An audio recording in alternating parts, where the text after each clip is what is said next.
Today we're talking about one food plot everybody needs to have. That food plot is a kill plot, but everybody needs to have one of these. Why? One, because pretty much anybody with a chainsaw and some seed and a little bit of elbow grease can create one of these. And two, they are typically the plots that have the most success and your biggest chance of getting daylight deer into them in order to be able to make a kill. Let's talk about why that is. The reason that these plots are so good is typically they are in tight to bedding. We've got bedding all around us in this spot. We've cleared out this area and used it for the last number of years, and we consistently have deer using this food plot during daylight, even when we have just a tiny bit of food in it. Let's talk about 3 keys to success when creating a kill plot or a hidey hole plot.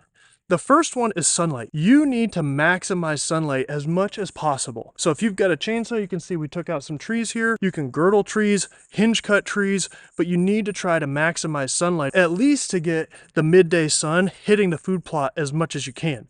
If you don't have sun, it's incredibly difficult to create a successful food plot. The second item is proximity to bedding. Again, you want to make sure that you get something in close to bedding, and you need to be able to make it to a point where you can get in fairly easily without bumping those deer, but then still have a plot that you can get into, have deer come to, and be able to get out of fairly easily too. So you always want to consider your entry and your exit. The last consideration is the type of seed that you put into it. Fast growing fall food plot that has winter peas, winter wheat, and winter rye, along with the forage brassicas.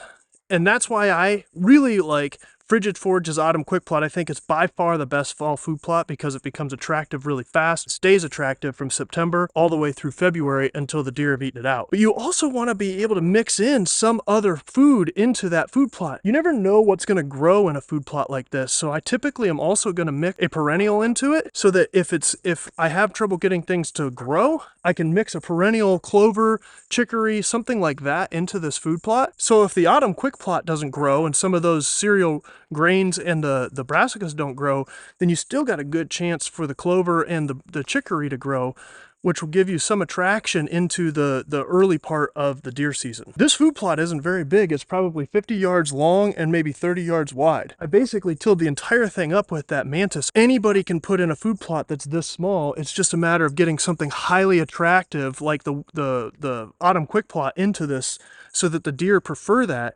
And if you've got acorns in the area, they'll stage here, they'll hit this food plot, and then they'll move out and go to the major food sources.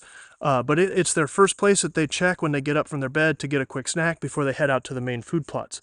So it is incredibly powerful. Basically what you want to do is get this plot taken care of and ready to go by the end of August, early September. This is the last weekend of August. I'm getting ready to seed it. I'm going to use the Autumn Quick Plot, the wall hanger, and I'm going to mix in just a little bit of the Big and Beastie, which is it's a brassica, but it's got more of the purple top turnips and the radishes for more of a root system that the deer will come in and eat late in the season. That has been an extremely successful food plot mix for me. If you do that, all you got to do is till it up one time, you plant it, you get the perennial into the ground, it starts to come up underneath the annual Autumn Quick Plot, and then in the spring, that perennial will green up quickly. You can come in and you can frost seed it with the wall hanger, or you can get the pure trophy clover if you want.